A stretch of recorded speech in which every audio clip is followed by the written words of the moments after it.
Good evening, ladies and gentlemen, and welcome to another episode of Education Matters.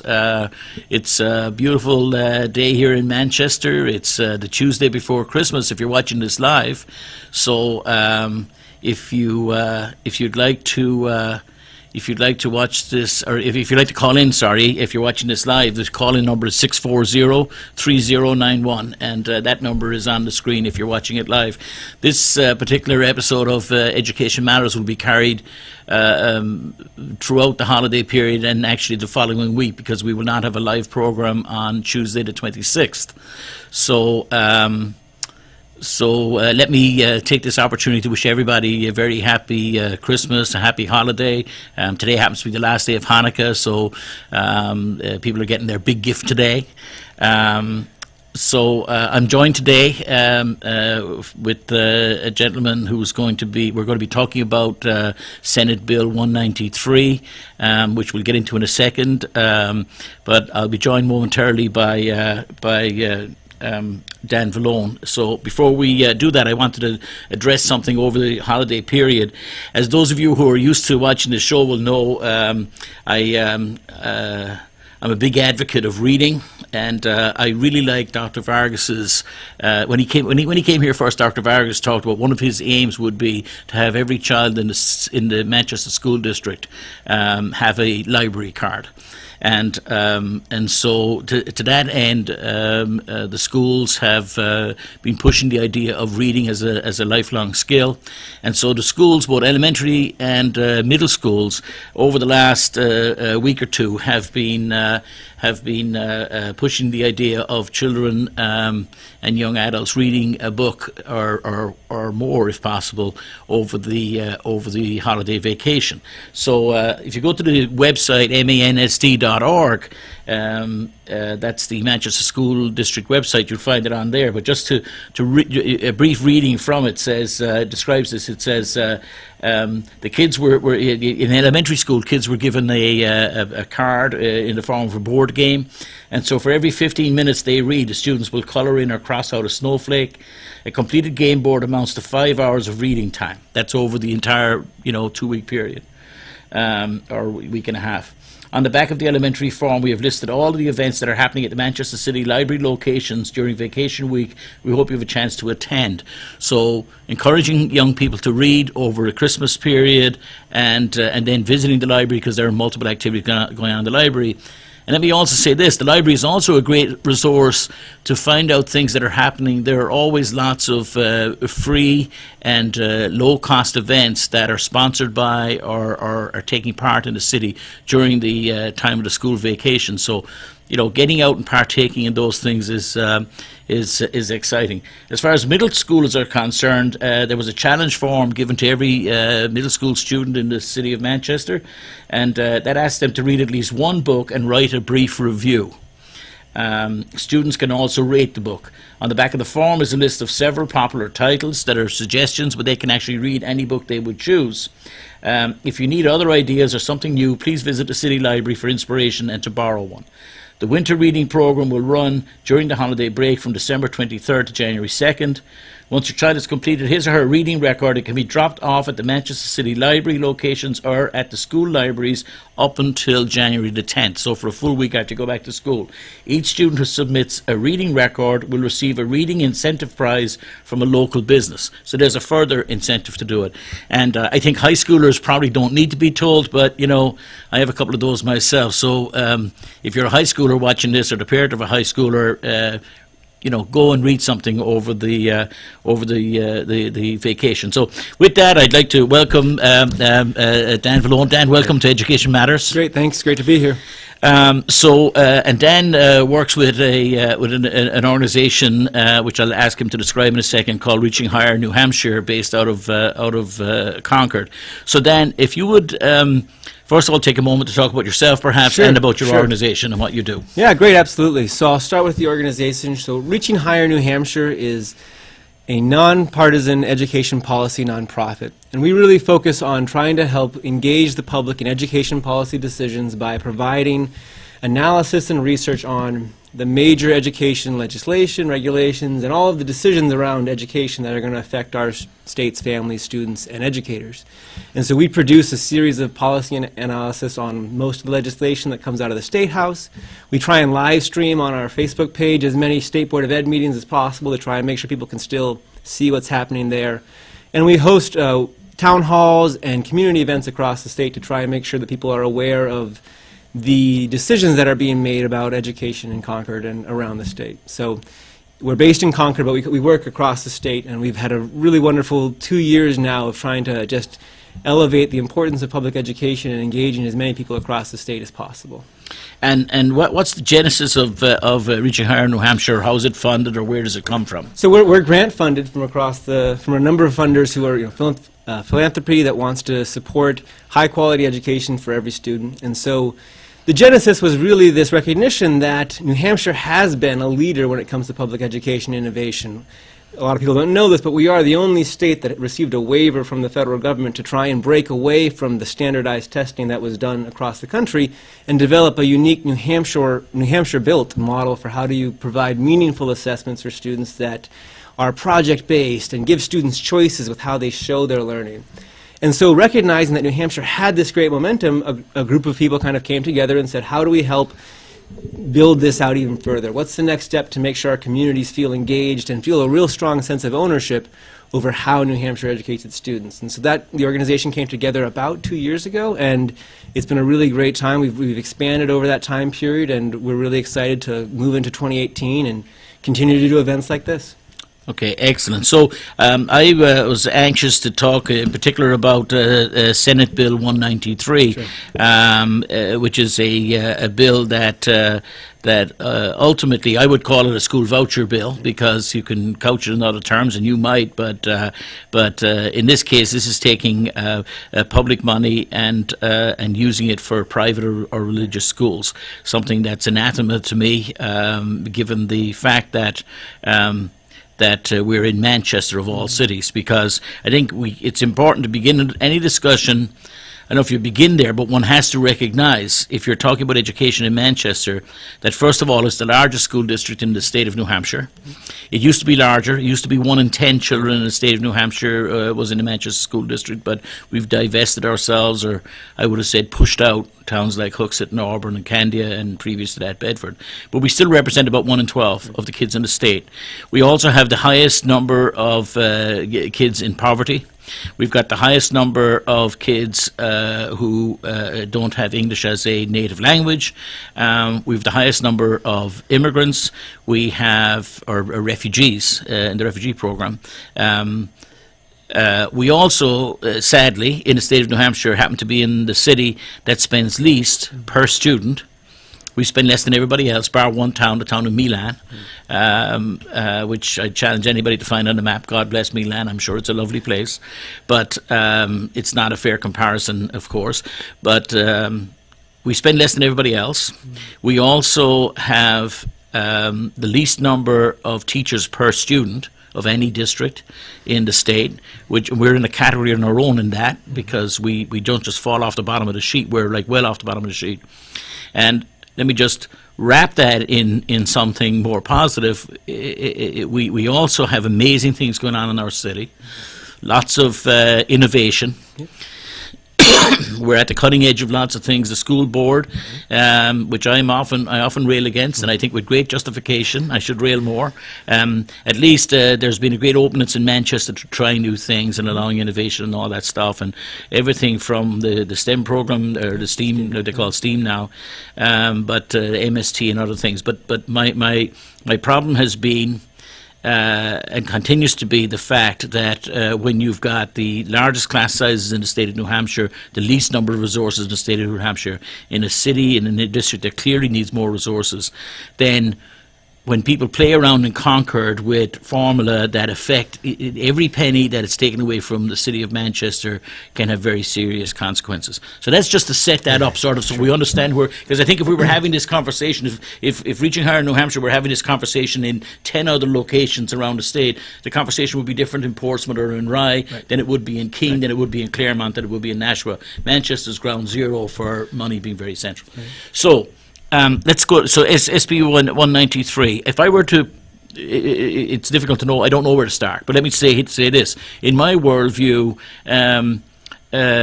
Senate Bill 193. Some people might describe it as innovative. I describe it as dangerous, ill thought out, and an attack on public education. What say you? So let me say first that Reaching Higher doesn't take a position on legislation. We believe that the important thing to do is make sure the public is educated fully about the potential ramifications of legislation, and that we dive into explaining what is a fairly complicated, in any situation, piece of legislation. As you mentioned, education funding in New Hampshire is enormously complex, very often misunderstood, but absolutely pivotal to everything we do. So with that said, if we want to step back real quick, in SB 193, the basics of the program would work like this. Parents would sign a contract with a private entity called the Scholarship Organization. They would agree to basically pull their child out of public education and either homeschool or enroll them in private schooling. And in return for signing this contract, they would receive about 95% of the per pupil state aid associated with their student. So the way the state funds educate, the biggest pool of funding for education from the state basically looks at the number of pupils in a school and awards a base amount of about $3,600, and then there's differentiated aid. So for example, if a student is an English language learner, there's additional money associated with that student. So parents could receive anywhere from about $3,200 to maybe $8,000, depending upon their student situation. Just to interrupt, besides the English language learner piece, there's also free and reduced lunch differentiation. Free and reduced price lunch, and then also students who are students who receive special education services. There's also another pool of funding for students based on grade 3 reading, but that's not included in the. Okay. So up to if a child happened to be an ELL student who was on free and reduced lunch, then up to $8,000 some dollars. And special education. And special education together, right? Yeah, I think for a benchmark, we use either, you want to say that the base amount is $3,200, and the average amount might be like $5,000. Okay. And so the parents will receive that money, and they can then spend it on private schooling or homeschooling. Okay, or other things. So they have to educate their child, and so there are some accountability provisions we can kind of talk about maybe later on. Okay. But that's the basics of the program. And when we start talking about how do you evaluate the idea of the program, I think it helps us sometimes have criteria in our mind about what effective policy means. And I like that we talked about is that one of the criteria should be location matters. Every community is unique and different, and you have to really look in and say, how might this impact, let's say, Manchester? And one of the ways in which it's going to impact Manchester is Manchester, like you said, largest school district, and there's both a significant number of private schools in Manchester. There's also, I think Manchester's free and reduced price lunch population is hovering right around 60%, which is very high for the state. And what that means, though, is most students in Manchester would be eligible for this program, so Manchester would be subject to, or it could see a larger outflow of students due to this program. And what would happen is that as students migrate towards private school or homeschooling, Manchester, the school district, would lose the associated state aid. So we produced a model of this, and it's on our website, reachinghigher.newhampshire.org. And basically what we said is we assumed 3% of eligible students would take a voucher. And that's based on the experience of other states that have a program somewhat like 193. Right. And it's also based on some other data points that are unique to New Hampshire. So it seems reasonable, probably a conservative estimate, to be honest. And what that looks like in Manchester is if 3% of students were to go out and take a voucher, Manchester would lose the associated state aid. The bill does include what's called a stabilization grant. So this is a new component which says if a school district or a community loses an amount of state aid due to students taking vouchers, and in an amount that exceeds 0.25% of their prior year's appropriations, they're going to get a stabilization grant. It's a very confusing Yes, it is. clause. Yeah. So just to stop there, so because I mean, I do want to get in. We're fine getting into the weeds Yeah. on this because I respect our audience, and I think Yeah. there are people who perhaps know more than I do Sure, about this, sure. and there are people who are learning about it for the new time. But I think what's important, as I understand it, is that from the research that I've seen from your body, is that in year one this could look at $443,000, or was it 460, whatever it was, $400,000 out of the city of Manchester's budget. Yep. Yeah. So so we got that. So in 2017, Manchester submitted as its school appropriations to the Department of Revenue Administration about $172 million. So 1/4% of that amount is about $430,000. So that's what Manchester, and Manchester would lose that amount of money in state aid if only 1% of your students actually took a voucher. Because Manchester has such a large student population, you are, again, unusually vulnerable, let's say. Supposing 5% did it. So 5%, this is where it gets a little tricky, and you have to dive into the weeds. And if I could just step back again. Yep, okay. One of the other criteria, so if we think about criteria when we evaluate education policy, we have to look at the local context and say each situation is different. And Manchester is Right. different from Berlin, different from Milan, different from Epping, which is where I grew up. The second criteria needs to be, how do we ensure that students are not negatively impacted? And here's where, when we looked at 193, what we find is that there are perhaps some structural components of the bill that could disproportionately impact communities such as Manchester. And by that we mean there's no restrictions on the outflow of students from certain schools. And so Manchester, for example, I know that also a hot topic in Manchester often is redistricting. This would add a lot of volatility to student enrollment patterns because there's no control mechanisms to say, well, if Beach Street or Parker Varney has a forecast of X number of students coming in over the next 3 years, that forecast is now thrown out the window. And there's no way to model with any sense of accuracy what's it going to look like year over year. And so that's when we think about what are the structural components of the bill, there are some control mechanisms that you could imagine adding that are not currently in the bill that are actually going to make it really difficult for Manchester schools and the school board to forecast enrollment and to produce accurate budgeting. Right. So the figure of 400 and some thousand is based on the fact that there's this mechanism in place that says anything above 1/4% will be compensated back to the city. Right. But that's in year one. That's in the year for the preceding year. If those kids are gone a year now, the net loss to Manchester in that 1% would be 1.6 million. So it does Because work. it doesn't carry to the next year, right? It does every year. You're on the again. hook to lose. Yeah, and it's important to note that the bill does include the stabilization grant, which is a new component. It would require the state to raise new money. That is, Right. there's no existing funds to pay for that, Right. and so that would be new money, and it's not specified in the bill where that's coming from. Right. So we have to look at that and say, well, what is the probability that it actually gets funded, and how do we then think about this bill?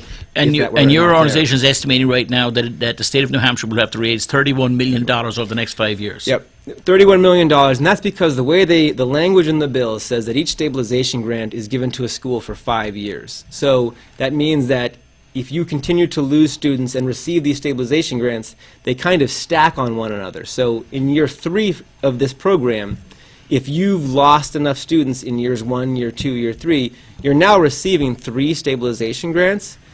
And so those stack up to be about, and we estimated, again, using only 3% of all eligible students, which is a very conservative estimate, we found that the state would need to raise and spend $31 million. Right. I think the number in Manchester is we've got 2,600 kids out of 14,500 public school kids currently. We have 2,500 or so between homeschoolers, roughly half and half homeschoolers, and either religious schools or charter schools or public or private schools. Right. And so the number right now is 2,500. So if I were a homeschooler right now, why would I not simply apply for this? And if my kids are on free and reduced lunch, I'd be on the $5,000. I've got 4 kids. Why would I not just sign up, take my $20,000 from the state? Sure. Say thank you very much, suck that out of public funds, and do and head off into the woods. So there are some eligibility criteria, and I would encourage people to go to our website to look at our presentation because it's kind of hard to describe them in the abstract. Yep. But by and large,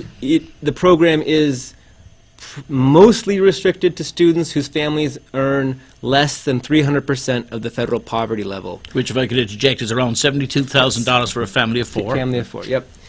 So, or students who have an individualized education program, an IEP, Right. or an accommodation plan, which is comes from the Section 504 of the Rehabilitation Act. But basically, students who have unique accommodations in public school. A kid who's blind, hard of hearing, and a kid who's got any intellectual disability, or physical, intellectual, whatever, disabilities. Right, and the state tracks students with disabilities, so do the school population does as well. The one issue with eligibility that does come up, and we raise this in our presentation because there's this unusual in that, I mean, other states have not included this eligibility clause, and it says that any student who applies but was not admitted to a charter school is eligible for a voucher under 193. We raise that eligibility criteria because that is an unknowable number of students. There's no way we don't track applications to charter schools, nor is there any way to predict future application patterns. And so, And if I can interrupt Yeah. you, Dan, and basically it's an easy out anyway, because I can just apply for a charter school, you know, and any charter school I wish, or I could be so cynical as to say that a charter school could manage this process so that 500 people attempt to sign up in a class where there's only 10 available, and therefore the other 490 would all qualify for this. I find it as an easy way to just qualify. So besides the other criteria for qualification, you know, this seems to me an easy out. The other thing I notice about these qualifications more generally, I would say, is that once this thing is in place, there's no guaranteeing that those numbers might all not move. So criticism of the bill, as you probably or may not be aware, this bill has struggled through committee for a year or more. The idea has been around forever. There are people, you know, who are, you know, having, you know, in dancing up and down in delight down in Washington, D.C., and some very right-wing think tanks at the idea of this bill moving forward in the state of New Hampshire. But this bill was meant to come before, could be decided at committee first week of December or so, and the Republican delegation on that committee went off and again developed this, similar to what we're seeing happening with the tax bill as we're speaking tonight, went off and developed this bill without input from others, went back into caucus, and everybody was up in that. I was there in that committee room waiting for the vote to be taken. And the chairman of the School Education Committee came back. They were meant to be gone for an hour. They left for an hour and a half. After an hour and a half, they arrived back in the room, and they hadn't reached. They could not get their own people to vote for it. They didn't have enough votes to carry it, and so they had to find. And so abruptly and surprisingly, the vote was abandoned. Much to the chagrin of others. Mary Heath of Manchester was particularly vocal in saying, you know, we've waited a long time for this vote to be taken. The only reason you won't take it is because you can't get your own Republican Conservative members to vote on this thing. And so they went off then in the following week to find ways of making this palatable. And the way in which they and I understand you as a non-partisan person, you know, don't want to and shouldn't use the kind of language I will, but I'm trying to describe it as accurately and as fruitfully as I can for the people listening. So to make it palatable, they introduced various constraints or something that would, you know, the fiscal impact, the economic impact of the state, etc., could be lessened or measured or ameliorated in some way. So the $31 million impact that your organization estimates that it will cost today could easily change with a simple vote in the future that would change all of that. So once it's law, it's law. And changing things like the 300% of federal poverty level could easily be changed to 400%. Because up until the second week of December, this bill, one of the easy, low-hanging fruit thing that I could say to my audience would be, can you believe that the state of New Hampshire is going to take an elderly couple on fixed income, and they're going to take their taxes, and they're going to take it in a bucket, and they're going to hand it to somebody who sends their kid to a private school that charges $30,000 per year for a sixth grade elementary school class, non-residential, right? So this not to be, I'm not trying to divide the community or anything else, and I like some of the people who go to some of these schools, and I have friends who go to those schools. But when you have people pulling up in, the most expensive cars you can buy, and they've got their nice brawn tans from coming home from the Cayman Islands, and they pull up outside their school and they write their check for the $30,000, and the little old man and woman who voted for some of these representatives in the streets of Manchester voted to take their hard-earned money and give it to the wealthiest, best-off students in the state. That's what they were trying to get through. That's what they spent the hour and a half in the back room trying to find a way of doing. And when they couldn't do it, they introduced this, let's go 300% of poverty, so that we're able to say, well, we're not giving it all to the millionaires. So that's my editorial comment about this. So, but generally speaking, my problem with the bill, and what I want people to be aware of, is that ultimately what it does do is it takes what was up until now public funding, what is going to be public funding, it takes public funding and puts it into the hands of private and religious schools. And that's a line we shouldn't be crossing, in my view. Well, and so I will, again, if people were to go to our website and look at our analysis, there's two things that I did want to, which you were saying made me think of, that I wanted to raise, make sure people are aware of, because they're both kind of complicated, but one is particularly important, and that's special education. So special education is enormously important. Roughly 16% of public education students receive special education services. The main federal law is called the Individuals with Disability Education Act. And within special education, the differences between public education and private schools is enormous and really complicated. And so SB 193 has a clause that says participation in the program has the same effect as parental placement in a private school. Right. What that means is basically it says parental placement is a legal category that says parents are voluntarily withdrawing their student from public school, enrolling in private school, and paying for that on their own, with their own resources. So the public school does not pay for that. The treatment of students with disabilities in private schools is dramatically different. And there's probably four big differences that people should be aware of. The first is that students with disabilities in private school do not receive an individual education plan. There's no right to an IEP. They receive what's called a service plan, but it's not uniquely tailored. It doesn't provide services that are specific to the student. And the second is that there's no obligation to provide specific supports to any student in private school who has disabilities. In public school, you have an IEP that says you need these specific services and supports in order to realize your academic goals, and the school is obligated to provide those services and supports using state, federal, and local dollars. No such obligation in private school.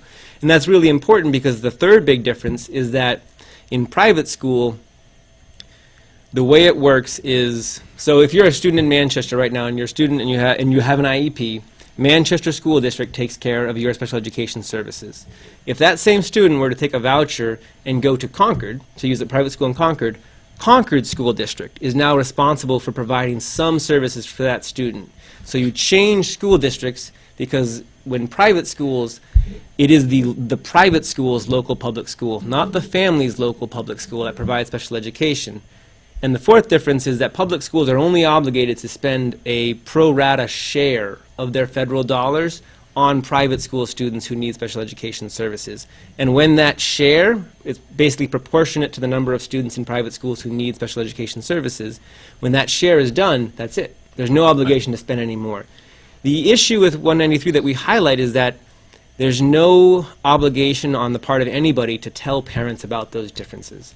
And the experience of other states, and this was just published in a report by the U.S. Government Accountability Office, a nonpartisan agency that works for Congress. They analyzed, I think, 27 or 29 school choice programs like 193, and what they found is that parents often don't know that that's the difference, that that's going to happen. Like if their student has an IEP in public school, the parents may not know that by going to private school, all of a sudden it's going to be dramatically different. And so 193, we highlight that no one's obligated to tell parents, hey, this is what the difference is. We want to make sure you make the right decision fully informed. And they're not obligated to provide the services. They're not obligated to provide the and services. even if they provide the services, once the money runs out, that's the end of the services. That's correct. That is how the law works. So this is particularly problematic, because I see this problem again and again and again. I mean, the experience of people in Manchester over the long term has been that the only way, and this is a slight exaggeration, but I think the point can be made, that almost the only way to get adequate services, which are mandated federally under federal funding, under the IDEA Act, the only way to actually get the services that are mandated by law is to lawyer up. People in Manchester constantly have to go to court to force the school district to do that which it should be doing anyway.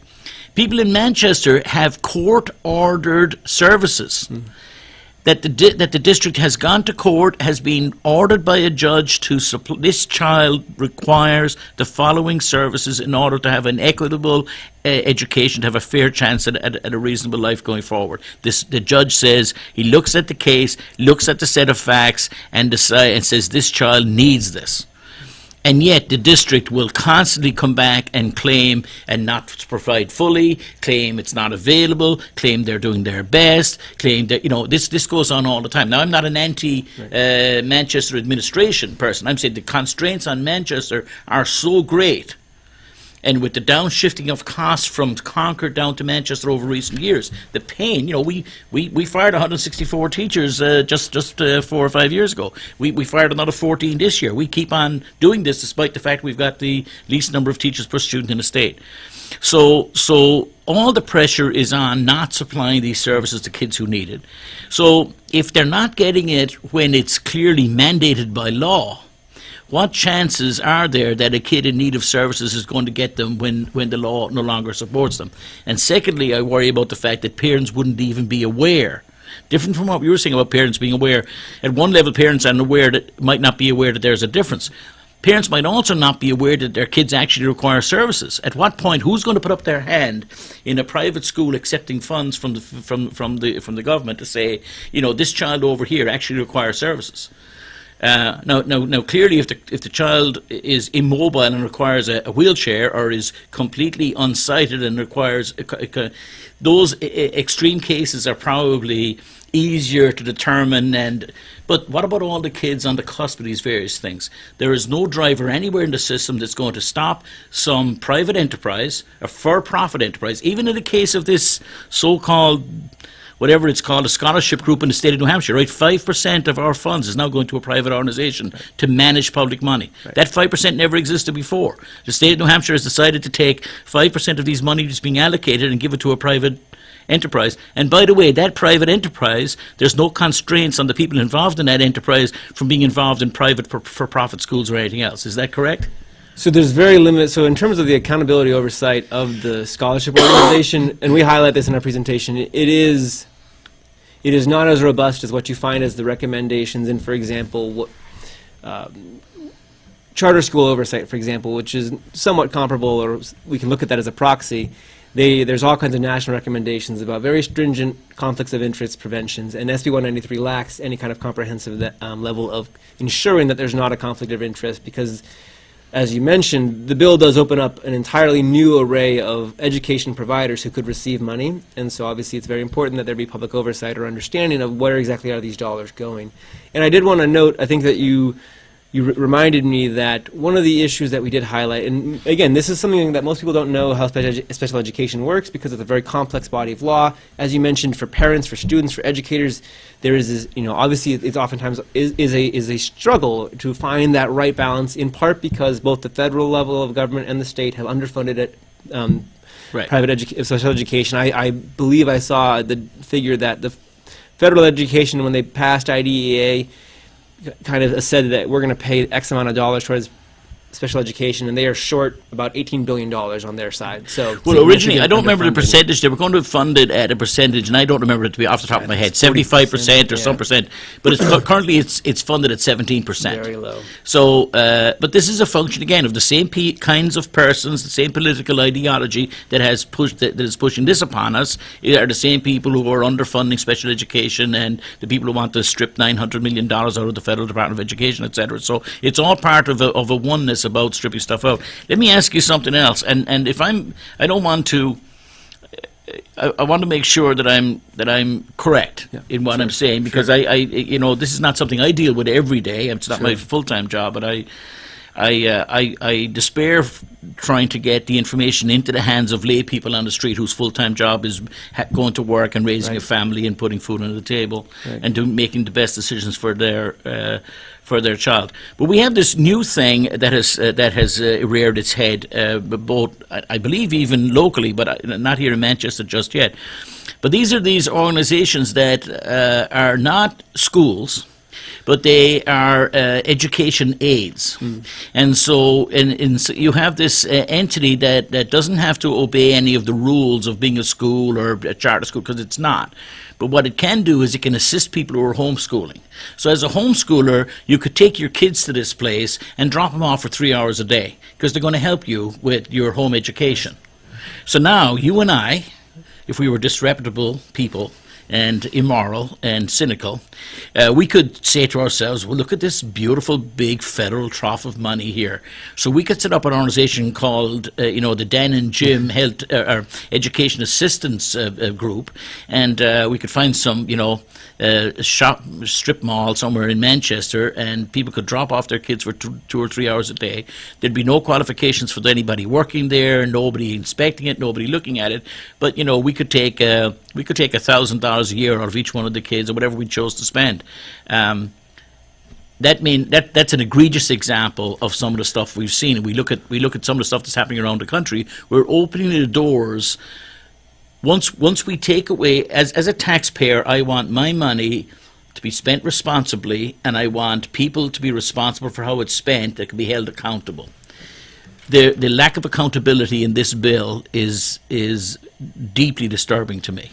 Well, so what we looked at was, so the state of Arizona has been running a program for the empowerment scholarships, so a very similar program to 193. They've been running it, I think, since 2012, so they've had a number of years. In 2016, the State Auditor General produced a report on their empowerment scholarship programs and basically said, here's how we think our oversight has been going, here's what we need to do it better.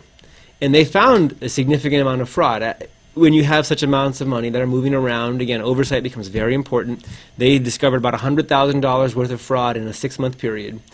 And I should note that Arizona's oversight is much stricter than 193. Arizona, all participants are required to use a debit card that is restricted to only work with certain vendors that are approved by the state. And, for example, participants in their program are prohibited from cashing out their account. 193 does not have any kind of restrictions on that. People, there is nothing in the bill that says you can't immediately cash out your account upon receiving the dollars, nor is there any restriction to only using debit cards.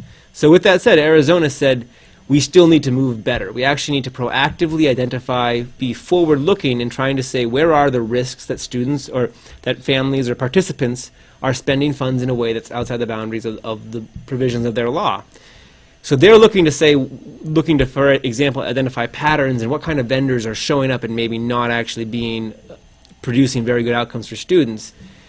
193 has backwards-looking review system. So there's no ability in the bill to look forward and try and prevent fraud or misspending. It is entirely all dependent upon an annual look back where they try and align basically receipts, and it's a very difficult oversight system to make work, in part because there's no structure, for example, compelling participants to provide receipts on a certain time frame. There's a lot of details that matter an enormous amount when you look into how does this program actually work, and the bill just lacks those details right now. And so we elevate and we say, look at this audit. Everyone should read this audit from Arizona because it's kind of telling us, hey, these are the risks that you run if you don't put in place the right safeguards. And we should look and say, does 193 have those safeguards in place? Because why do we need to relearn the mistakes if other states are already developing a program? And there's this belief out there that voucher programs are a solution and have worked well, and that the reason why we don't have what they call school choice and voucher systems is some resistance from the establishment, the government schools, the unions, etc.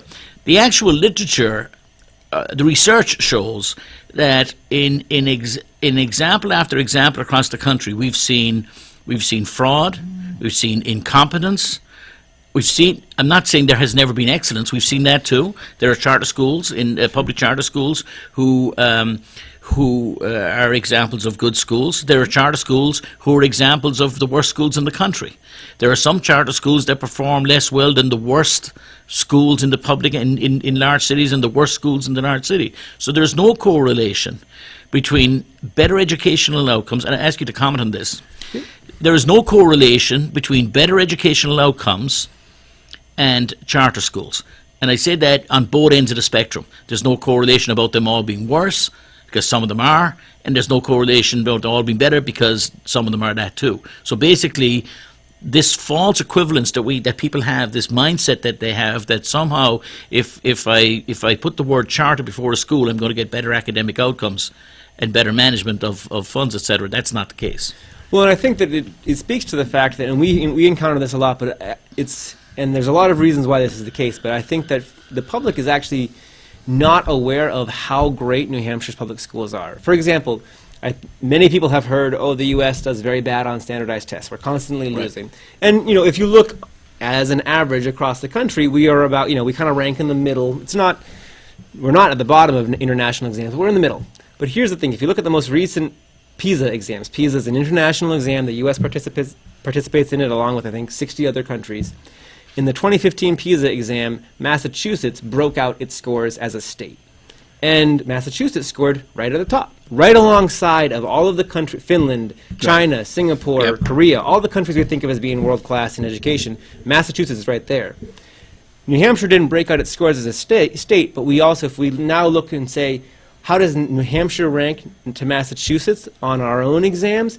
We are always right there with Massachusetts. So realistically, if you look at the data, New Hampshire has a world-class public education system. We perform as well as all of the countries that we continuously think of as beating the U.S. And so just trying to elevate that and make sure people are aware of, actually, our schools are doing a phenomenal job. Right. And that is important for people to know. Very important. And I because sometimes when I'm trying to point out where these attacks are happening on the edifice that is the public schools, I have 4 children, 2 of whom are at university right now and are products of the Manchester public school system, and 2 of whom are in the Manchester public school system. And if I thought that the Manchester public school system was not a good school system or incapable of supporting them, etc., and their academic ambitions, then they wouldn't be there. So I sort of vote with my feet in that regard, and I'm very aware of the excellence there. I'm also, though, very aware of a condition over time of a reduction in resources, a reduction of services, larger classes, less number of teachers, less course offerings. It's been this sort of march not to the bottom, because we're not at the bottom, but when people when Manchester's spending less per capita than every other city, than every other school district in the state, if we were to take Manchester. The example of Manchester, it's so unfair to kids below. I always talk about this top quintile. So the top 20% of kids in Manchester compete with the top 20% of kids anywhere. We take our kids every year, we send them. Our valedictorians last year went to Dartmouth and to Harvard, and we beat the pants off of most private schools when it comes to academic outcomes for our best kids. I mean, I would argue, and I know others might argue different, I would argue that if you have a very academically advanced and ambitious kid, there's the best place to put them in Manchester is Manchester Public Schools. I also know, though, that there are kids not getting the services they deserve. I don't worry about that top 20%. None of us should. It's the other 4 quintiles, and in Manchester in particular. So if we look at New Hampshire being the 5th or 6th richest state in terms of household income in the United States, it should be no surprise that we have. Because we have all of that too, right? We score at those high levels. But when you get into the areas of the state, geographically dispersed areas of the state, and if we get into the cities of the state and we look at what we're doing to the kids with the least, that's where Manchester falls off the table. That's where our scores are not there. It's where our dropout rates are too high, et cetera, et cetera. And as we continue to attack public education, which is doing this amazing thing with the monies we give it already, we make that problem much worse. Let me ask you this. I don't know where you are with regard to the process. Perhaps you could help us with the process. So this bill has gone through. Can you tell us where we are? Yeah, sure. So it was retained last year in April by the House Education Committee. Then it was amended and worked on over the summer and fall.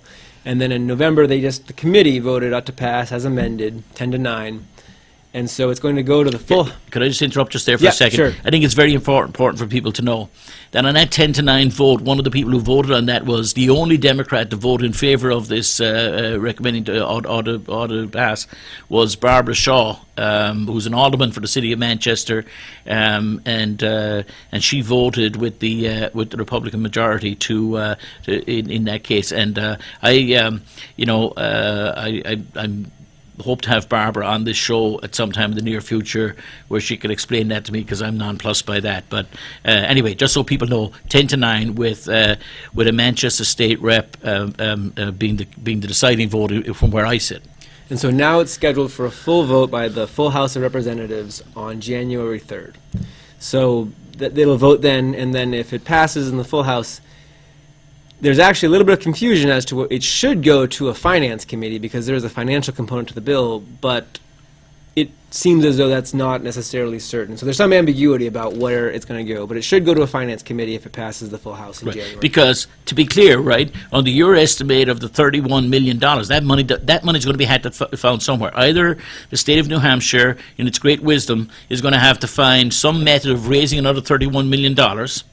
We know what that looks like, right? That looks like, because we have the example from the toll increase right now, which is $36 million, and that's going to require a substantial increase in tolls across the state. So $31 million is not a small amount of money for the state to find in a state like New Hampshire without a broad-based tax.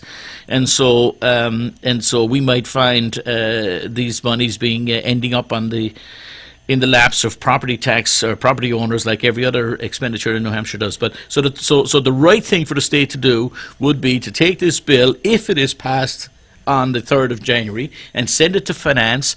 And then, because if this bill had the finance contained within it, if actually within the bill it addressed the cost, the actual cost that's there, then the people voting for it would have to make a choice. They'd have to decide whether to add this $31 million estimated to the 5-year to a budget over 5 years, yep, or not. But since it's not, they may play some fudge with it, and that's likely what is going to happen. But the people voting for it must be aware that that's what they're doing. And I'd like to address the people watching this show who are, if you're a fiscal conservative, you should be concerned about this. This is more Mickey the Don's, shell game.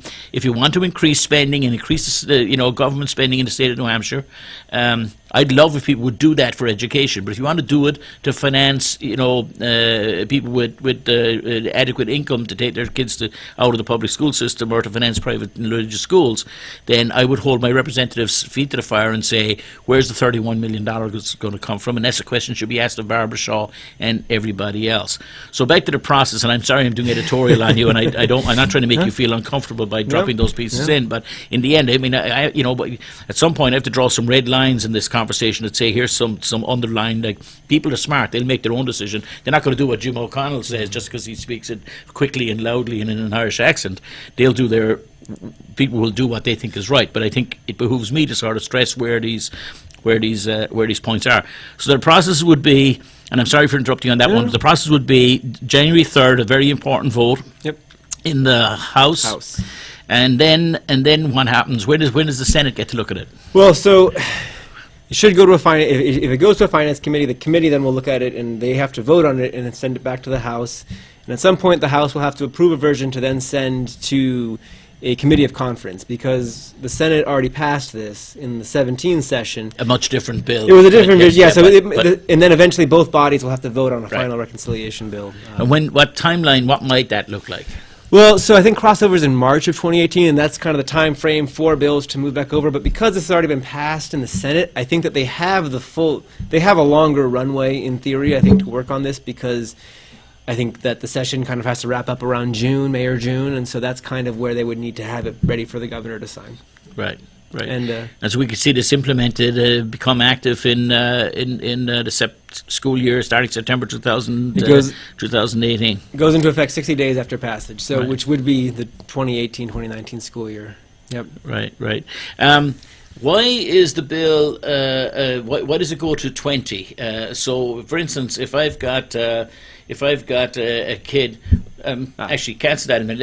Is there a short version answer to why it goes to 20 and not some other year? So I think that there's the state has an obligation to provide public education until a student turns 21, and so presumably if you're 20, you still could do a year of education, so that's kind of where they capped it. So if I had a kid at MCC, Manchester Community College, and I was paying for it, could I? Is there some way I could finagle money from this funds to send my kid to MCC? Not if they're in MCC already. If they were applying to go to MCC? Because they couldn't. One of the provisions is a student cannot have graduated high school. So that's kind Okay. of it's a hard stop on that. Hard stop on graduation Yep. of high school. Fair. Okay, so Yeah. so fair enough. Let me ask you this: I'm somebody who has 4 kids. Well, I happen to be somebody who has 4 kids. Now I'm an imaginary person Sure. with 4 kids, and just to cut through a lot of the chase here. Let's say that I have a cynical view of education, and I happen to have a major, dependency on illegal substances or something. And I look at this bill, and I'm thinking, I have to do a lot of stuff to make $10 to get my hit for tomorrow. And here's the state offering me possibly $5,100 per kid if they're on free and reduced lunch. I think I'm going to become a homeschooler. Why am I sending my kids to Central High School or Beach Street or to McLaughlin? I know what I'm going to do. I'm going to homeschool. So I'm going to homeschool. I tell somebody, go through whatever short process it is, and I'm going to get a check now for $20,400, or how's that going to work? So I think what you're saying really speaks to the fact that another thing that many people don't know about is that New Hampshire's piloting in maybe 14, 20 districts across the state really innovative ideas of how do you address student wellness encompassing family behaviors, family situations, because you're exactly right. I mean, we all know, everybody in New Hampshire is being affected by the opioid crisis, and we know that learning happens within the environment a student is in, and so you can't separate it in any sense. And so New Hampshire is trying to lean into that and say, how do we really help students, educators, and parents form teams that are focused on student wellness? How do we do, for example, home visitation, where educators go into a student's home and talk about goal setting, so that way everybody's on the same path?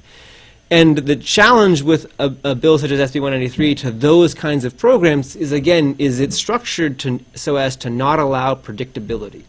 And so whenever you have volatility in school situations, you exacerbate existing tensions in the system. And so there is a real risk that some students who are right now in the middle of receiving important supports and are working on these teams could see a change in their environment, and not necessarily one that they could predict. And so I think that when we looked at this bill, we talk about, well, I think everybody wants to create stable environments for students, parents, and educators to work together. We want everyone to have access to the right supports that are curated to their specific situations, and we want to feel like we're all part of a team on this, because to your point exactly, I mean, we know that every student can realize high expectations, but that there are specific supports and services and opportunities that each student needs to do that. And if we're not paying attention to try and make sure that there's a stable path for that student, it's very easy for students to fall off. Right. So, but to my point was that if I decide to become a homeschooler and I apply to the state for my $20,400,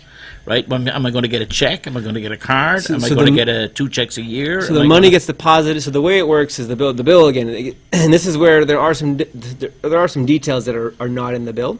But by and large, it looks as though the funding will go into an account 4 times a year. So you get the money divided roughly into 4 different installment payments that go into an account that's overseen in some sense by this private scholarship organization, but there's nothing prohibiting a parent from immediately withdrawing the money and why would I have to? I could just say that I use this money because I would have been at work, but I use it to pay myself the $20 an hour to educate my kids. So the accountability provisions, and this again, I would encourage to go to the website to look at the presentation, because the accountability provisions, what we found is that it's actually a little unclear what participants are going to be compelled to do. We think that everybody who participates in the program has to participate in the statewide assessment. So that's an annual exam that students in grades 3 through 8 and ones in high school take. And the consequences of scoring badly on that exam? Well, so I think if you scored below 40% 2 years in a row, there is a requirement for the scholarship organization and the participants to develop an improvement plan, but if we step back like that, there's no enforcement mechanism Right. to make sure. And as I read that, also it says that if I was in some, cockamamie private school that I invented off the top of my head because I went home, with a few drinks too many taken one night, and I set it up in some corner, of some hole someplace in the state, as the principal of that entity, which I could be anybody, but I'm the principal of that cockamamie entity. One of the things I could approve such a plan of improvement. It says according to this bill. There is I will say that if you look at the bill and you look at if you look at comparable programs across the state, SB 193 invests an unusual amount of authority into the scholarship organization. So that's Right. a private. And it could be anybody. There's a lot we could talk Yeah, about sure, here, Dan. sure. We're down to about 5 minutes. Okay. I just, there's so much of this that I see going. I mean, I could spend hours talking about the things that bother me a lot. I have to tell you is that the background to this conversation. I love the idea of outreach, going into the community, being teams, meeting with parents and helping them in their decisions. I know of other communities in other states where there's been great success in kids who have had a truancy problem or attendance problem, where people from the district go out, they knock on the door of a third floor apartment in a tenement in a place like Manchester, they talk to the parents, they find out what's going on. There's a community-based approach. The school district's deeply involved in it. They try to bring that kid. We sit in the city of Manchester, and just to be clear, with all the great things that are happening in the city of Manchester, we have one truancy officer for almost 15,000 kids. Which just if you haven't thought about it, think about it for 30 seconds and think about going into work and you're the newly hired guy. You go into work on the first Monday morning, you sit at your desk, you've got 15,000 students, 10% of them are absent any given day or 5% or something. So that gives you something around 1,500 to 750. Pick your poison. It's one of those two numbers. Which door do you knock on first? We were going to eliminate our SAP officers in middle schools. We had 2 SAP officers we did eliminate them. Our 2 SAP officers for 4 middle schools, rough population about 900 persons per school. That's 1,800 kids per SAP officer. By the way, an SAP officer is the person in this city that is tasked with dealing with kids who are having issues around, like a social worker for the schools, kind of all those issues. We had a proposal this year to eliminate the SRO officers from our middle schools. So we are so far away, and this is my difficulty, and this is not pointed at you, Dan. A lot of well-intentioned people up in the state of New Hampshire, when I go to state school board meetings, and I stopped going for the last 2 years not because I'm mad at them, not because they're bad people, right? It's just that by their own admission, they're ineffective with regard to making these changes in Manchester. They try very hard. They can make whatever attempt they can, but they have no ability to make a difference to a school in Manchester where we had 40 kids in an 8th grade math class, where there wasn't enough seats for kids to sit in the class, and thankfully these problems have been fixed in the last 2 years. But when it was at that, when the state couldn't make a change to that and had no power to force the city of Manchester to do the right thing, then what hope is there? So my point would be, long-windedly, is the disconnect between the nice things that the state would like to do in education and the reality for a kid in a poor neighbourhood of Manchester going to a school that's under-resourced, where kids go to school we saw in the paper on Sunday, kids going to school without any socks on in the middle of the winter time, without t-shirts on, with no coats. That's the nature of the kids we have showed up to school, and we have sanctimonious, self-righteous people up in Concord, and it turns out Barbara Shaw and some of her fellow travellers here in Manchester who want to take, in my words, and I know it's a motive, take the food out of their mouths in this sense that they're taking money out of an already strapped public school system and putting it into private and religious education. That's my last editorial comment with regard to this. Dan, thank you very much for coming. I'm very appreciative of it. I hope you have a great holiday, a great Christmas, or a great holiday. Ladies and gentlemen, I'd like to finish by also wishing everybody watching this show a wonderful Christmas.